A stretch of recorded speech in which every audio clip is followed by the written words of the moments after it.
আসসালামু আলাইকুম, স্বাগত জানাচ্ছি আরটিভি সন্ধ্যার সংবাদে। আপনাদের সঙ্গে আছি আমি ফারিয়া শারমিন এবং আমি ফারজানা তানি। পুলিশের সাবেক মহাপরিদর্শক বেনজির আহমেদকে দেশে ফেরাতে এবং এনবিআর এর সাবেক কর্মকর্তা মতিউর রহমানকে গ্রেফতারের বিষয়ে দুর্নীতি দমন কমিশন সিদ্ধান্ত নেবে বলে জানিয়েছেন দুদকের আইনজীবী খুরশিদ আলম খান। সকালে সাংবাদিকদের সঙ্গে আলাপকালে তিনি এইসব কথা জানান। তবে এক্ষেত্রে সতর্কতা অবলম্বন করা হচ্ছে বলেও জানান তিনি। খান আলামিনের রিপোর্ট। দুদকের খোঁজ খবরের মধ্যেই সাবেক পুলিশ প্রধান বেনজির আহমেদ দেশ ছেড়েছেন বলে খবর বেরিয়েছে। আর ছাগলকাণ্ডে আলোচিত মতিউর ও তার প্রথম পক্ষের স্ত্রী ও সন্তানের বিদেশ যাত্রা ইতোমধ্যে নিষেধাজ্ঞা দিয়েছে আদালত। সাংবাদিকদের সঙ্গে আলাপকালে দুদকের আইনজীবী জানান, বেনজির আহমেদকে দেশে ফেরাতে এবং মতিউর রহমানকে গ্রেফতারের বিষয়ে দুদক সিদ্ধান্ত নেবে। কমিশন সিদ্ধান্ত দিতে হবে অনুসন্ধান বিষয়ে কাউকে গ্রেফতার করবে কি না। আপিল বিভাগের যে রায় 21 ডিএলসি আপিল বিভাগ, সেখানে আপিল বিভাগ বলেছে অনুসন্ধান কার্য চলাকালীন সময়ে ক্রেডিবল বিশ্বাসযোগ্য যদি তথ্য পায় ইনভেস্টিগেটিং এজেন্সি অথবা ইনকোয়ারি এজেন্সি, তাহলে কাউকে গ্রেফতার করতে পারবে। তবে সেই পাওয়ারটা আপিল বিভাগ বলেছে খুব কশাসলি এক্সারসাইজ করতে হবে। তিনি বলেন, বেনজির মতিউরের সম্পত্তির বিষয়ে খোঁজ নেওয়া শুরু হয়েছে। তাদের বিরুদ্ধে অবৈধ উপায়ে সম্পত্তি অর্জনের অভিযোগ রয়েছে। সব প্রক্রিয়া শেষ হলেই তাদের বিরুদ্ধে মামলা হতে পারে। কোনো এখনো মামলা মোকদ্দমা হয়নি, কাজেই গ্রেফতারের প্রশ্নটা আসে যখন মামলা হয়। অনুসন্ধান কার্য আমরা পর্যায়ক্রমে যা যা করার সবই করছি। যেমন মতিউরের ট্রাভেল ব্যান দেওয়া হয়েছে, তার স্ত্রীর বিরুদ্ধে ট্রাভেল ব্যান দেওয়া হয়েছে। স্ত্রী আবার ট্রাভেল ব্যান ভ্যাকেটের জন্য মেট্রো সেশন জাজে আবেদন করছেন। মেট্রো সেশন জাজ সেটা আগামী 27শে জুলাই দিন ধার্য করেছে। কাজে প্রত্যেকটা আইনি প্রক্রিয়া একটার পর একটা ধারাবাহিকভাবে চলতে থাকবে। তিনি জানান, মতিউর রহমান তার 2 স্ত্রী ও 3 সন্তানের সম্পদ বিবরণী দাখিলের নোটিশ জারি হয়েছে। এদিকে 2 কোটি টাকার অবৈধ সম্পদ অর্জনের অভিযোগে রাজুকের পরিচালক মোহাম্মদ মোবারক হোসেন ও তার স্ত্রীর বিরুদ্ধে আলাদা 2টি মামলা করেছে দুদক। মামলায় বলা হয়, মোবারক হোসেনের দাখিল করা সম্পদ বিবরণী অনুযায়ী 41,46,845 টাকার আয়ের উৎসের সঙ্গে অসঙ্গতিপূর্ণ সম্পদ অর্জনের প্রমাণ মিলেছে। আর তার স্ত্রী শাহানা পারভিন পেশায় গৃহিণী হলেও তার নামে 1,58,73,152 টাকার জ্ঞাত আয় বহির্ভূত সম্পদ অর্জনের প্রমাণ পেয়েছে দুদক। খান আলামিন, আরটিভি, ঢাকা। বহুল আলোচিত সাদিক এগ্রোর খামারে নিষিদ্ধ ব্রাহ্মা জাতের 6টি গরুর সন্ধান পেয়েছে দুর্নীতি দমন কমিশন দুদক। গরুগুলো আবারও সাভারের কেন্দ্রীয় গরু প্রজনন ও দুগ্ধ খামারে পাঠানো হয়েছে। বিস্তারিত মাহফুজুল ইসলামের রিপোর্টে।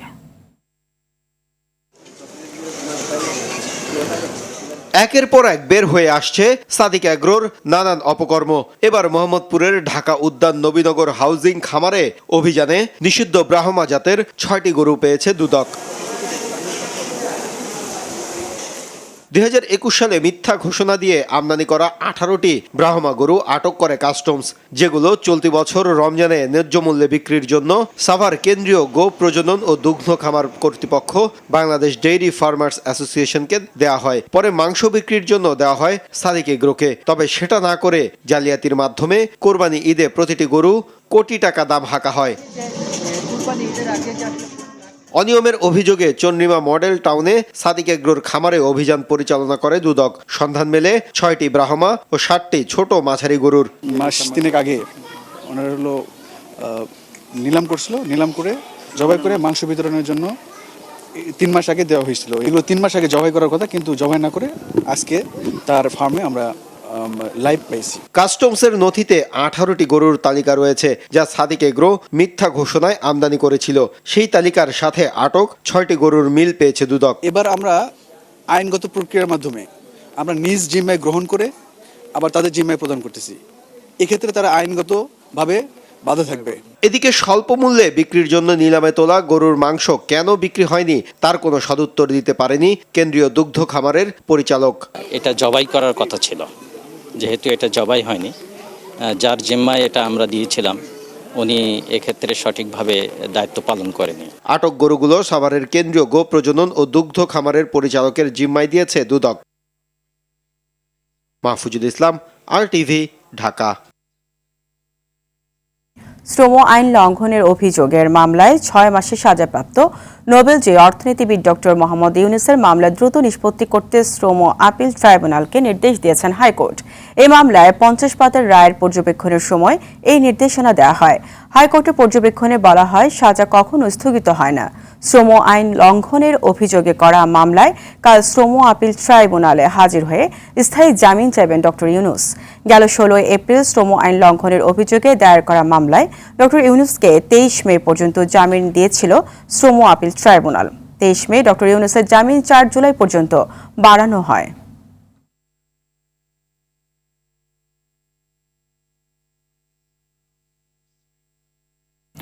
ব্রহ্মপুত্র ও ধরলা নদীর পানি বেড়ে কুড়িগ্রাম সহ উত্তরাঞ্চলে বন্যা পরিস্থিতির অবনতি হয়েছে। এছাড়া উজানের ঢল ও বৃষ্টিপাত কমায় সুনামগঞ্জে বন্যা পরিস্থিতির কিছুটা উন্নতি হয়েছে। তবে বন্যা পূর্বাভাস ও সতর্কীকরণ কেন্দ্র জানিয়েছে, ভারী বৃষ্টিপাত অব্যাহত থাকায় আগামী কয়েকদিন সার্বিক বন্যা পরিস্থিতি স্থিতিশীল থাকবে। এদিকে ভারী বৃষ্টিতে পাহাড় ধসে কক্সবাজারের উখিয়ায় রোহিঙ্গা ক্যাম্পে শিশুসহ 2 জন নিহত হয়েছেন। প্রতিনিধিদের তথ্য ছবিতে ডেস্ক রিপোর্টে থাকছে বিস্তারিত। ভারী বৃষ্টি ও উজান থেকে নেমে আসা ঢলে সিরাজগঞ্জ, গাইবান্ধা ও কুড়িগ্রামের বেশিরভাগ নদ নদীর পানি বেড়েছে। কুড়িগ্রাম পানি উন্নয়ন বোর্ড জানিয়েছে, জেলায় ধরলা নদী ও ব্রহ্মপুত্র নদের পানি বিপদসীমার উপর দিয়ে প্রবাহিত হচ্ছে। এতে পরিস্থিতি আরও অবনতির শঙ্কা জানিয়েছে বন্যা পূর্বাভাস ও সতর্কীকরণ কেন্দ্র। আমার কিস্তি অনেক চলে গেছে, অনেক নষ্ট হয়ে গেছে। আমরা খুবই কষ্টের মধ্যে পড়ে আছি। এবারকার বন্যায় ধান ভাসি গেছে, চড়াই হাঁস ভাসি গেছে, তাছাড়া আনাজ তরকারি নষ্ট হয়ে গেছে। এদিকে নামতে শুরু করেছে সুরমা, কুশিয়ারা ও জাদুকাটা সহ বিভিন্ন নদ নদীর পানি। এতে কিছুটা স্বস্তির আশায় সুনামগঞ্জ ও মৌলভীবাজার সহ আশপাশের জেলার বন্যা কবলিত মানুষ। তবে এখনও তলিয়ে আছে নিম্নাঞ্চলের গ্রামীণ সড়ক ও ঘরবাড়ি। এতে পানি বন্দী অন্তত 2 লাখ মানুষ। রাস্তাঘাট তলিয়ে যাওয়ায় সুনামগঞ্জ শহরের সঙ্গে তাহিরপুর ও দোয়ারা বাজার সহ বেশ কয়েকটি উপজেলার সড়ক যোগাযোগ বিচ্ছিন্ন রয়েছে। কিছু কমছে, আইজি আবার হিরা পানি বাড়লে তো সমস্যা, থাকা যায় না। আমরা যে বড় কষ্টতে আছি, বন্যার কারণে মানুষ ত্যক্ত বিরক্ত হয়ে গেছে। কত যে কষ্ট ঘর সাফ করা, কি বলবো, বলার কোনো ভাষা নাই। ক্ষতি হইতেছে, আমরা কোনো সাহায্য পাইতেছি না। আমরা শোনা আছে। এদিকে ভারী বৃষ্টিতে পাহাড় ধসে কক্সবাজারের উখিয়া রোহিঙ্গা ক্যাম্পে মোহাম্মদ সিফাত ও আনোয়ার নামে 2 জন নিহত হয়েছে। এছাড়া সকাল থেকে খাগড়াছড়ি সাজেক সড়কে যান চলাচল বন্ধ থাকায় দুর্ভোগে পড়েছে বিপুল সংখ্যক পর্যটক। তবে বৃষ্টিপাত কমে আসলে রাস্তা স্বাভাবিক হবার কথা জানিয়েছেন বাঘাইছড়ি উপজেলা নির্বাহী কর্মকর্তা শিরিন আক্তার। সৈয়দ মাহমুদ, RTV। রাঙামাটির বাঘাইছড়ি উপজেলার HSC পরীক্ষা কেন্দ্র কাঁচালং সরকারি কলেজ ক্যাম্পাসে বন্যার পানি ওঠায় শিক্ষার্থীদের পরীক্ষায় অংশ নেওয়া অনিশ্চিত হয়ে পড়েছে। কলেজের নিচ তলায় পরীক্ষা কেন্দ্র হিসেবে ব্যবহৃত সব কক্ষ পানিতে তলিয়ে গেছে। কলেজের প্রধান সড়কটিও পানির নিচে। টানা ভারী বৃষ্টিপাত ও উজান থেকে নেমে আসা পাহাড়ি ঢলে বাঘাইছড়ি নিম্নাঞ্চল প্লাবিত হয়ে এই অবস্থার সৃষ্টি হয়েছে। বন্যার বিষয়টি বোর্ড কর্তৃপক্ষ উপজেলা নির্বাহী অফিসারকে লিখিতভাবে জানানো হলেও পরীক্ষা বন্ধের বিষয়ে কোনো নির্দেশনা আসেনি বলে জানিয়েছে কলেজ কর্তৃপক্ষ। এদিকে গতকাল রাস্তা পার হতে গিয়ে বন্যার পানিতে কৃতিত্ব চাকমা নামে এক স্কুল ছাত্র নিখোঁজ হয়েছে।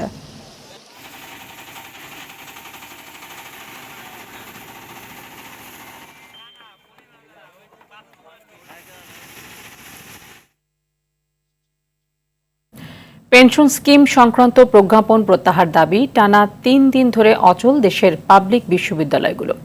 শিক্ষক নেতারা জানিয়েছেন, কাল সেতু মন্ত্রী ওবায়দুল কাদেরের সঙ্গে বৈঠকে বসছেন তারা। তবে দাবি মানার আগ পর্যন্ত আন্দোলন চলবে।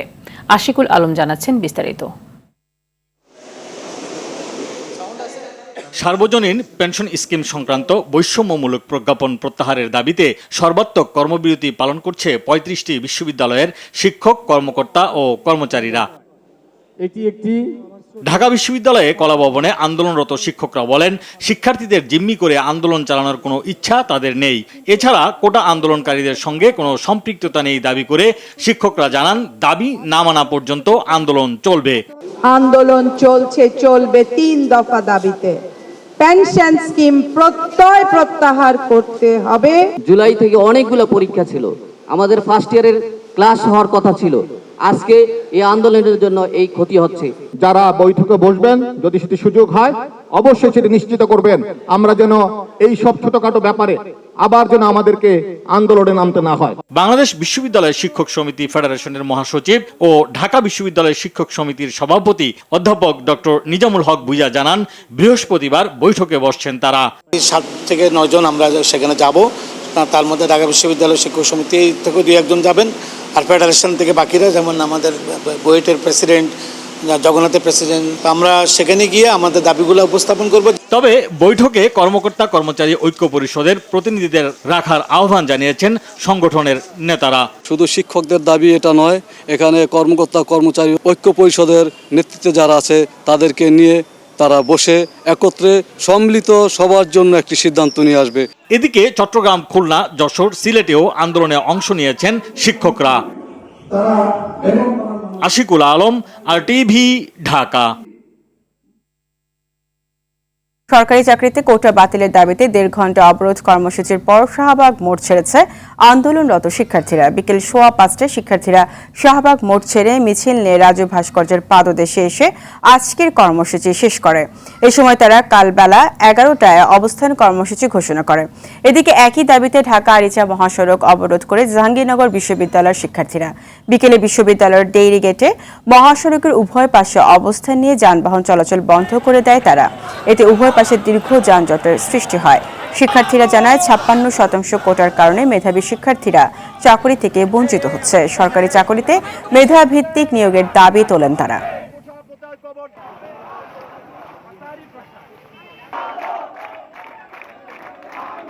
আমরা চাচ্ছি একটি বৈষম্যবিহীন সমাজ গঠিত হোক, যেখানে সাধারণ শিক্ষার্থী, সকল শিক্ষার্থী তারা সমান অংশগ্রহণের মধ্য দিয়ে একটি সুন্দর সোনার বাংলাদেশ গড়ে তুলতে পারবে। 18 সালে যে পরিপত্র জারি করা হয়েছিল, সেই পরিপত্র যাতে আবার পুনর্বহাল করা হয়, সেটাই আমাদের সকলের দাবি। আমরা নারী কোঠাও চাই না, আমরা উপজাতি কোঠা এবং প্রতিবন্ধী কোটা ছাড়া কোনো কোঠা রাখতে চাই না। এখন আইনশৃঙ্খলা পরিস্থিতি ভাবে কোনো হয়নি। আমরা অলরেডি ডাইভারশন চলতেছে।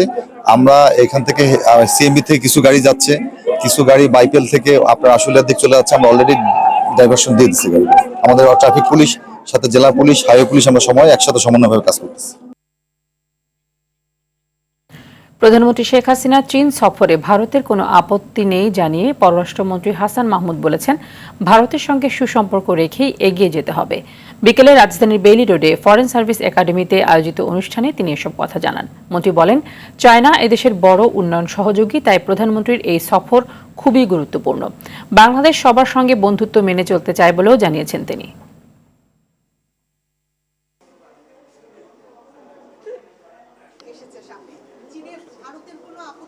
ভারতের কখনো কোনো আপত্তি নাই। ভারতবর্ষ বরং আমরা যখন রোহিঙ্গা সমস্যা নিয়ে আলোচনা করছিলাম, তখন রোহিঙ্গা সমস্যা সমাধানে চায়নার রোল নিয়ে আলোচনা হচ্ছিল। আমরা সবার সাথে সুন্দর সম্পর্ক বজায় রেখে দেশকে এগিয়ে নিয়ে যেতে চাই। আগামী সফরটি নিশ্চিতভাবে অত্যন্ত গুরুত্বপূর্ণ এবং এতদিন ধরে চায়না যেই রোল প্লে করে আসছে আমাদের উন্নয়ন অভিযাত্রায়, সেই উন্নয়ন অভিযাত্রাকে আরও বেগবান করার ক্ষেত্রে চায়না সফরটি অবশ্যই গুরুত্বপূর্ণ। প্রধানমন্ত্রীর আসন্ন চীন সফরে বাংলাদেশে আশ্রয় নেওয়া প্রায় 1 মিলিয়ন রোহিঙ্গা প্রত্যাবাসনে চীনের সঙ্গে আলোচনা করার গুরুত্ব তুলে ধরেন আলোচকরা। বিকেলে Bangladesh foundation for regional studies আয়োজিত বাংলাদেশ চীন সম্পর্কের ভবিষ্যৎ শীর্ষক গোল টেবিল আলোচনা সভায় এসব কথা বলেন বক্তারা। এ সময় সাবেক পররাষ্ট্র প্রতিমন্ত্রী শাহরিয়ার আলম বলেন, মিয়ানমারের রোহিঙ্গা প্রত্যাবাসনে চীনের ভূমিকা সব থেকে বেশি, তাই এই বিষয়ে এবারের সফরে বিশদ আলোচনা হবে বলে আশা করেন তিনি। রোহিঙ্গা সমস্যার সমাধান হলে রাখাইন অঞ্চল দিয়ে রেল যোগাযোগ থাইল্যান্ড পর্যন্ত পৌঁছে যোগাযোগে অনন্য ভূমিকা রাখবে বলেও মনে করেন তিনি।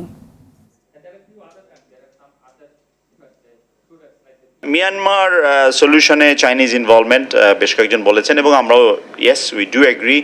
আমরা অবশ্যই মনে করি চায়নাকে আরও স্ট্রং রোল প্লে করা উচিত। হোপফুলি মিয়ানমারে পিস একসময় রেস্টোর হলে মিয়ানমারে 30 কিলোমিটার করতে পারলেই তারপর আমরা থাইল্যান্ডে চলে যেতে পারবো। ভারতের সাথে চুক্তি বাংলাদেশের স্বার্থবিরোধী না হলে কেন প্রকাশ করা হচ্ছে না এমন প্রশ্ন তুলেছেন বিএনপি স্থায়ী কমিটির সদস্য নজরুল ইসলাম খান। জাতীয় প্রেস ক্লাবে ইসলামী আন্দোলনের জাতীয় সংলাপে অংশ নিয়ে তিনি বলেন, বিএনপি সবার সাথে সুসম্পর্ক চায়, কিন্তু দেশের স্বার্থ বিসর্জন দিয়ে নয়। এদিকে নয়াপল্টনে কেন্দ্রীয় কার্যালয়ে সংবাদ সম্মেলনে বিএনপির সিনিয়র যুগ্ম মহাসচিব রুহুল কবির রিজভী অভিযোগ করেন, ভারতের সঙ্গে রেল করিডোর চুক্তি দেশের স্বাধীনতা এবং সার্বভৌমত্বকে অবজ্ঞা। দুর্নীতির বিরুদ্ধে সরকারের অবস্থানকে জাতীয় কৌতুক বলেও মন্তব্য করেন রিজভী।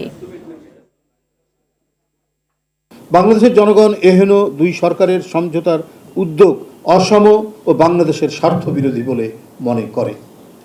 এতে বাংলাদেশের মানুষ তীব্র ক্ষোভে ফেটে পড়েছে। ট্রানজিট ও এশিয়ান হাইওয়ের নামে শেখ হাসিনা মূলত ভারতকে করিডোর দিচ্ছেন এবং বাংলাদেশের জনগণকে চোখে ধুলো দিচ্ছেন। মানে সমঝোতা স্মারকে যে কি লেখা আছে আমরা তো কিছু জানি না, এটা তো প্রকাশ করা হচ্ছে না। কেন প্রকাশ করা হচ্ছে না? কোনোটাই যদি আমার দেশের স্বার্থের বিরুদ্ধে না হয়ে থাকে তাহলে প্রকাশ করতে বাধাটা কোথায়? আমরা কি অপর? আমরা তো এই দেশের নাগরিক। বিএনপি চেয়ারপারসন খালেদা জিয়ার মুক্তি ও সুচিকিৎসার দাবিতে দেশের বিভিন্ন জেলায় বিক্ষোভ সমাবেশে হামলার ঘটনা ঘটেছে। নাটোরে বিএনপির বিক্ষোভে দুর্বৃত্তদের হামলায় 7 নেতাকর্মী আহত হয়েছে। দুপুরে শহরের আলাইপুরস্থ জেলা বিএনপির অস্থায়ী কার্যালয়ে এই ঘটনা ঘটে। জেলা বিএনপি যুগ্ম আহ্বায়ক ফরহাদ আলী দেওয়ান শাহিন জানান, দলীয় কর্মসূচির অংশ হিসেবে সকালে নেতাকর্মীরা দলীয় কার্যালয়ের সামনে জড়ো হয়ে সমাবেশ শুরু করলে সন্ত্রাসীরা তাদের উপর হামলা চালায় এবং ককটেল বিস্ফোরণ করে। পটুয়াখালীতেও বিএনপির সমাবেশে হামলার ঘটনায় 5 নেতাকর্মী আহত হয়েছে। সকালে পৌর শহরের স্বনির্ভর সড়কে এই ঘটনা ঘটে। অন্যদিকে একই দাবিতে নেত্রকোনা, ভোলা, রাঙামাটি সহ বিভিন্ন জেলায় সমাবেশ অনুষ্ঠিত হয়।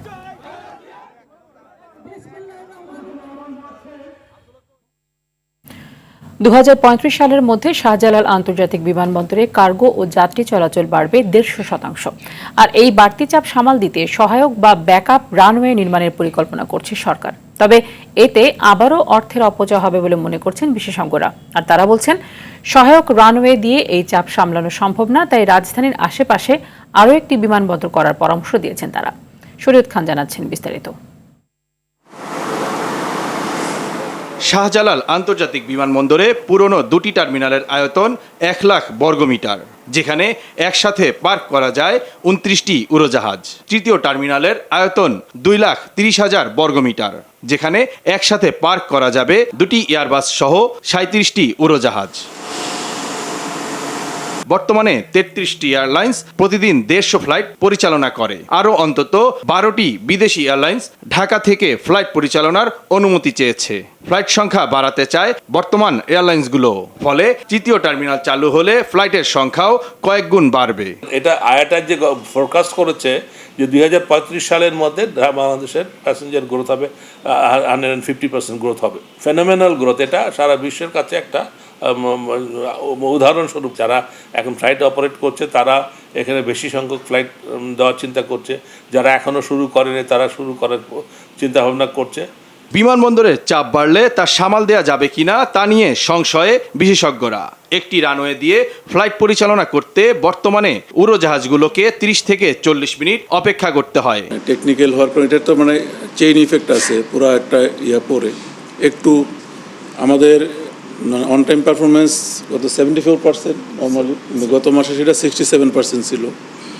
কয়েকটা টেকনিক্যাল ইয়ার কারণে সেটা। তৃতীয় টার্মিনাল চালু হওয়ার পর সহায়ক আরেকটি রানওয়ে নির্মাণের পরিকল্পনার কথা জানালেন সংশ্লিষ্টরা। তবে সহায়ক নয়, বাড়তি চাপ সামলাতে আরেকটি স্বয়ংসম্পূর্ণ রানওয়ের পক্ষে বিশেষজ্ঞরা। খুব বেশি চিন্তিত এই জন্য নয় যে এইখানে না হলেও ঢাকার আশেপাশেই দ্বিতীয় রানওয়ে আছে, তারপরেও এইখানেই দ্বিতীয় রানওয়ে একটা বর্তমান রানওয়ের প্যারালাল একটা করা যায় কিনা এটা নিয়ে স্টাডি চলছে। একটা রাজধানী শহরে একটা মাত্র রানওয়ে, এটা সত্যি বেমানান। স্বতন্ত্র রানওয়ে করতে না পারলেও আমরা ডিপেন্ডেন্ট রানওয়ে করার যে সুযোগটা আছে সেটা করা অত্যন্ত চৌকস হওয়া একটা সিদ্ধান্ত হবে। ডিপেন্ডেবল রানওয়েতে কোনো খুব বেশি মেজর কোনো বেনিফিট পাওয়া যাবে না।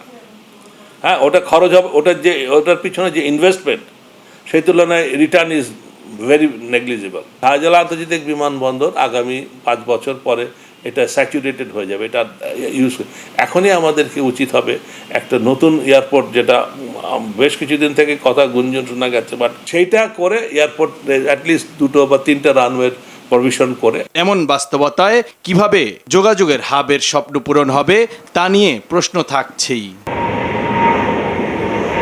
শরীয়ত খান, RTV, ঢাকা। ডিমের বাজার নিয়ন্ত্রণে চট্টগ্রামে অভিযান চালিয়েছে ভোক্তা অধিকার সংরক্ষণ অধিদপ্তর। দুপুরে পাহাড়তলী বাজারে এই অভিযান পরিচালিত হয়। এ সময় ক্রয় রসিদ দেখাতে না পারায় 2টি আড়তকে 30,000 টাকা জরিমানা করা হয়েছে। এদিকে বরিশালে ডিমের বাজারে ভোক্তা অধিকার সংরক্ষণ অধিদপ্তর অভিযান চালিয়ে 40,000 টাকা জরিমানা করেছে। দুপুরে নগরীর হাটখোলা রোডের এয়ার খান মাল্টিপারপাস কোল্ড স্টোরেজে ডিম মজুদ রাখার অভিযোগে অভিযান চালানো হয়।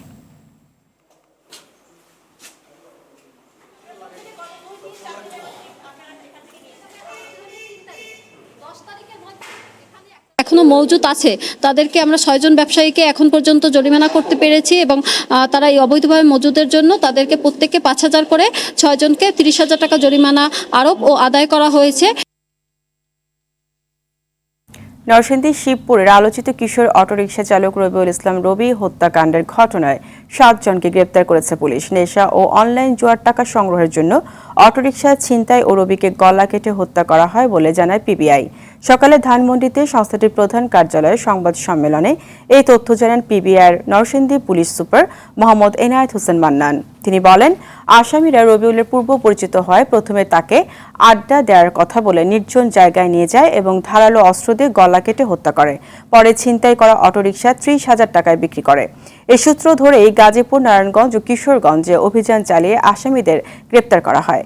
গেল বছর 30 অক্টোবর নরসিংদীর শিবপুরের সাতপাইকা এলাকায় এই হত্যাকাণ্ডের ঘটনা ঘটে। যারা ক্রয় করেছে তাদেরকে আমরা আইনে আয়ত্তে এনেছি। যারা বিক্রি করেছে, বাড়িতে রেখে কালার চেঞ্জ করেছে, মডেল চেঞ্জ করেছে, তাদের প্রত্যেকেই আমরা অ্যারেস্ট করেছি এবং তারা সবাই আমাদের কাছে 164 করেছে কোর্টে। 160 বিজ্ঞ আদালতে তারা স্বীকারোক্তি করেছে। চট্টগ্রাম নগরীর চাঁদগাঁও থানার হাজতে আত্মহত্যা করেছে মোহাম্মদ জুয়েল নামের এক আসামি। ভোরে থানা হাজতের ভেন্টিলেটরের সঙ্গে ঝুলে আত্মহত্যা করেন তিনি। পুলিশ জানায়, জুয়েল চাঁদগাঁও থানার খেজুরতলা এলাকার আব্দুল মালিকের ছেলে। কোতোয়ালি থানার একটি মামলায় আদালত থেকে জারি হওয়া পরোয়ানায় মঙ্গলবার তাকে গ্রেফতার করা হয়। তার বিরুদ্ধে 7টি মামলা বিচারাধীন রয়েছে। এদিকে ব্রাহ্মণবাড়িয়ার আখাউড়া থানায় জানালার গ্রিল ভেঙে পালিয়ে যাওয়া আসামি আরজু মিয়াকে গ্রেফতার করেছে পুলিশ। সকালে আখাউড়া থানা পুলিশের পরিদর্শক শফিকুল ইসলাম বিষয়টি নিশ্চিত করেছেন। এর আগে ভোরে কসবা উপজেলার বিনাউটি গ্রাম থেকে তাকে গ্রেফতার করা হয়।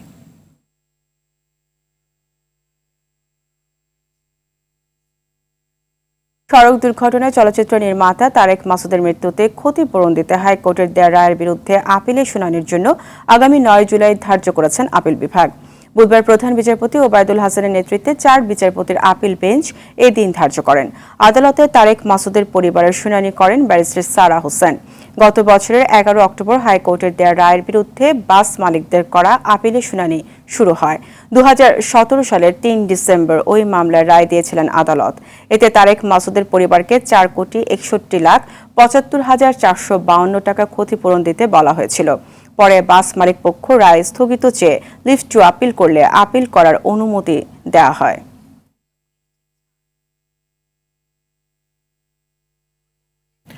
বাংলাদেশ রোড ট্রান্সপোর্ট কর্পোরেশন BRTCর 3টি ডাবল ডেকার বাস দিয়ে শিক্ষার্থীদের জন্য স্মার্ট স্কুল বাস সার্ভিস চালু করল ঢাকা উত্তর সিটি কর্পোরেশন। প্রাথমিকভাবে বাসগুলো 3টি নির্দিষ্ট রুটে শিক্ষার্থীদের পিক আপ এবং ড্রপ অফের সুবিধা দেবে। এজন্য শিক্ষার্থীদের প্রতি মাসে 800 থেকে 1200 টাকা ফি দিতে হবে। সকালে রাজধানীর বনানী বিদ্যানিকেতন স্কুল অ্যান্ড কলেজে পরিষেবাটি উদ্বোধন করেন শিক্ষামন্ত্রী মহিবুল হাসান চৌধুরী ও মেয়র আতিকুল ইসলাম। এ সময় মেয়র বলেন, শিক্ষার্থীদের নিরাপত্তাকে অগ্রাধিকার দিয়ে ঢাকার যানজট মোকাবেলা করাই এই উদ্যোগের লক্ষ্য। আবাসিক এলাকার সব শিক্ষা প্রতিষ্ঠানকে এই পরিষেবার আওতায় আনার কথা জানান শিক্ষামন্ত্রী।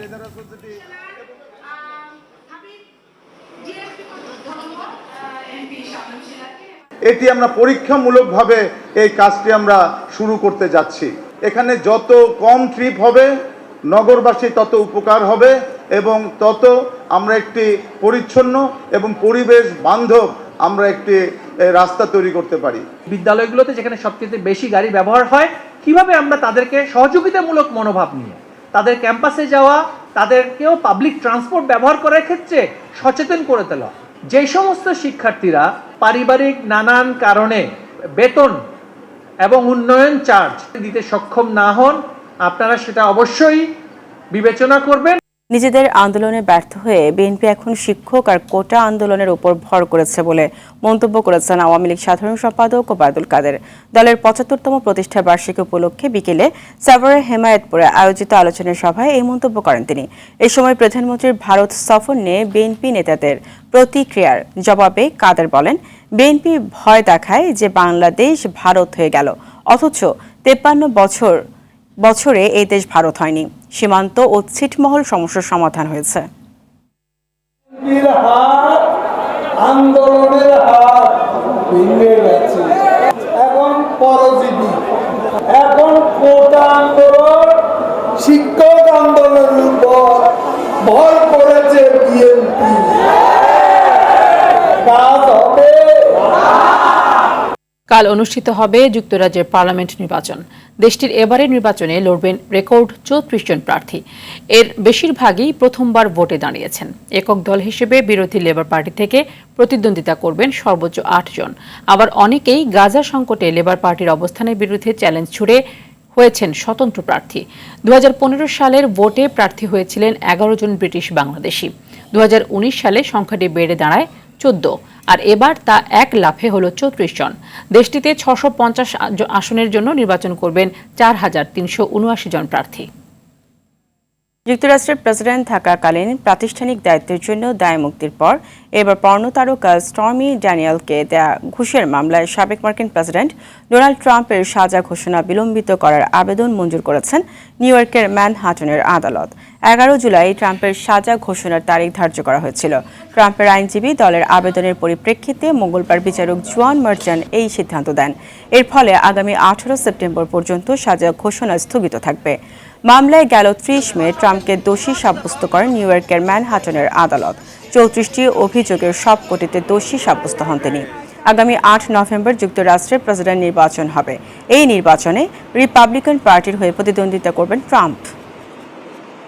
অতিবৃষ্টি আর বন্যায় বিপর্যস্ত ভারতের উত্তর পূর্বাঞ্চলীয় রাজ্য আসাম, মিজোরাম, মণিপুর ও অরুণাচল। আসামে বন্যায় মৃতের সংখ্যা বেড়ে দাঁড়িয়েছে 38 জনে। তলিয়ে গেছে 1 লাখ একরের বেশি কৃষি জমি। ক্ষতিগ্রস্ত হয়েছে প্রায় 6.5 লাখ মানুষ। মিজোরামে ভূমিধসে প্রাণ গেছে 3 জনের। মণিপুর রাজ্যের প্রধান নদীগুলোর পানি বিপদসীমার ওপরে। তীব্র বৃষ্টি আর বিভিন্ন এলাকায় বন্যার কারণে মিজোরাম ও মণিপুর রাজ্যে আজ সরকারি ছুটি ঘোষণা করা হয়েছে। অরুণাচল সীমান্ত এলাকায় ভূমিধসের ফলে যোগাযোগ ব্যবস্থা ভেঙে পড়েছে। আগামী 5 জুলাই পর্যন্ত ভারী থেকে অতি ভারী বৃষ্টির সতর্কতা দিয়েছে আবহাওয়া অফিস। পূর্ব আটলান্টিক মহাসাগরে সৃষ্ট অতি বিপজ্জনক হারিকেন বেরিলের আঘাতে লণ্ডভণ্ড হয়ে গেছে দক্ষিণ পূর্ব ক্যারিবীয় অঞ্চল। বর্তমানে জ্যামাইকার উপকূলে তাণ্ডব চালাচ্ছে ঘূর্ণিঝড়টি। এই ঘটনায় এই পর্যন্ত 6 জন নিহত হয়েছে। বেরিলের প্রভাবে এই অঞ্চলে জলোচ্ছ্বাস হয়েছে এবং অনেক স্থানে বিদ্যুৎ বিচ্ছিন্ন হয়ে পড়েছে। যাত্রাপথে শক্তি সামান্য ক্ষয় হলেও সেটি এখনও অতি বিপজ্জনক ক্যাটাগরি 4 ঘূর্ণিঝড়ের রূপ নিয়ে আছে। এক প্রতিবেদনে তথ্য জানায় আল জাজিরা। বৃহস্পতিবার সকালে ক্লেমেন দ্বীপপুঞ্জ আঘাত হানতে পারে এটি। উভয় স্থানে হারিকেন সতর্কতা জারি রয়েছে।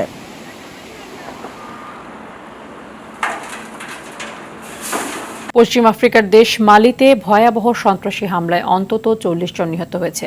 সোমবার মোপ্তি অঞ্চলের ডিজি গুইবোম্বো গ্রামের মানুষের ওপর এই হামলার ঘটনা ঘটে। প্রথমে গ্রামটিকে ঘিরে ফেলে অস্ত্রধারীরা, পরে লোকজনকে গুলি করতে শুরু করে তারা। হামলাকারীদের এখনও শনাক্ত করা যায়নি, এমনকি কোনো সশস্ত্র গোষ্ঠীও এর দায় স্বীকার করেনি। 1 দশকেরও বেশি সময় ধরে দেশটিতে বেশ কয়েকটি সশস্ত্র গোষ্ঠী সক্রিয় রয়েছে। জঙ্গিদের সঙ্গে সংঘর্ষে হাজার হাজার সৈন্য ও বেসামরিক নাগরিক নিহত হয়েছেন। গাজা উপত্যকার খান ইউনিসের নিরাপদ অঞ্চল হিসেবে অভিহিত এলাকায় ইসরায়েলি বিমান হামলায় একই পরিবারের 9 সদস্য সহ 12 জন নিহত হয়েছে। এছাড়া দখলকৃত পশ্চিম তীরে অন্য একটি হামলায় নিহতের সংখ্যা দাঁড়িয়েছে 6। বুধবার এই তথ্য জানিয়েছে আল জাজিরা। এদিকে ইসরায়েলি সেনাবাহিনী খান ইউনিসের পূর্বাঞ্চল খালি করার নির্দেশ দেওয়ার পর অঞ্চলটিতে মানবিক বিপর্যয় ঘটেছে। হাসপাতাল ও তাঁবু ছাড়তে বাধ্য হচ্ছেন শত শত অসুস্থ ও আহত গাজাবাসী। ইসরায়েলি আর্মির এই আদেশে প্রায় 2.5 লক্ষ ফিলিস্তিনি ক্ষতিগ্রস্ত হবে বলে জানিয়েছে জাতিসংঘ। বিশ্বকাপ আসে, বিশ্বকাপ যায়, ব্যর্থতার পাল্লা হয় ভারী। 25 বছরেও বড় দল হয়ে উঠতে না পারা, মাঝে মধ্যে গুটি কয়েক সাফল্য নিয়ে তৃপ্তির ঢেকুর তোলা আর দিনের পর দিন ব্যর্থ ক্রিকেট প্রদর্শনের পরেও নিশ্চুপ বোর্ড। সদ্য শেষ হওয়া টি-20 বিশ্বকাপ মিশন সবার কাছে ব্যর্থ হলেও তৃপ্ত বোর্ড দায় মুক্তি দিয়েছে খেলোয়াড়দের। বিস্তারিত মাহফুজুল ইসলামের রিপোর্টে। বলবো যে প্রথম রাউন্ডে যে খেলাটা বাংলাদেশ ভালো খেলেছে। আমরা নিউ ইয়র্কে খেলেছি, আমরা যে মাঠে খেলেছি ওই মাঠে ইন্ডিয়া কিন্তু 120ও করতে পারেনি, পাকিস্তান 115ও করতে পারেনি। হেড কোচ চন্ডিকা হাথুরুসিংহের সুরে না হলেও বোর্ড প্রধানের এই বক্তব্য তার কাছাকাছি। আফগানিস্তানের বিপক্ষে 12.1 ওভারে জয়ের সমীকরণ মেলাতে ব্যর্থ ক্রিকেটারদের দায়মুক্তি মেলে বোর্ড সভাপতির এমন বক্তব্যে। একটু পেছনে ফিরি, 2023 সালে এশিয়া কাপে ব্যর্থতার কথা মনে আছে কি? সাকিব তামিম দ্বন্দ্বের কথা তো সবারই মনে আছে। মনে থাকার কথা 2023 ওয়ানডে বিশ্বকাপে ব্যর্থতার পর দেশে ফেরা সাকিবদের নিয়ে বোর্ডের পদক্ষেপের কথা। সে দলের টিম লিডার খালেদ মাহমুদ সুজনের বোমা ফাটানো সব মন্তব্যের পর নড়েচড়ে বসে বোর্ড। বিশ্বকাপের বাজে পারফরমেন্সের কারণ খুঁজতে ফ্যাক্টস ফাইন্ডিং কমিটির রিপোর্টের খবর কেউ জানেন? সে বিশ্বকাপের পর কি কারণে এক সময়ের বন্ধু হাতুরু ও সুজনের মধ্যে সম্পর্কের ফাটল ধরে তা অপ্রকাশ্য। ব্যর্থতার কারণ খুঁজতে এ ধরনের কমিটি হয়েছিল আগেও, কিন্তু সেসব তদন্তের রিপোর্টে পড়েছে ধুলার প্রলেপ। দেশের ক্রিকেটে খেলার চেয়ে ধুলার চর্চা বেশি হওয়া আর সেসব নিয়ে গণমাধ্যম ও সোশ্যাল মিডিয়ায় মুখরোচক সব কন্টেন্ট আর সংবাদের ভিড়ে বরাবরের মতো মূল ঘটনা থেকে যায় অন্তরালে। ঢাকা পড়ে একের পর এক ব্যর্থতার সব গল্প। গণমাধ্যমের সামনে কর্তাদের নানান বচন আর দায়সারা সব বক্তব্যের সাথে ব্যর্থতার দায়টাও নিতে চায় না কেউই। নিয়ন্ত্রণহীন হযবরল আর দায়সারা সব কর্মকাণ্ডের দায় আসে বিসিবির ঘাড়ে। এবারের বিশ্বকাপের পর সে দায়টাও নেয়নি বিসিবি। এক কথায় ক্রিকেটাররা এমন বাজে পারফরমেন্সের পরও পেয়ে গেছেন দায় মুক্তি। মাহফুজুল ইসলাম, RTV, ঢাকা। সন্ধ্যার সংবাদ এই পর্যন্ত। সবশেষ সংবাদ জানতে যে কোনো মোবাইল ফোন থেকে 2414 নম্বরে ডায়াল করুন। রাতের সংবাদ 11:15টায় দেখার আমন্ত্রণ রইল। ধন্যবাদ সবাইকে।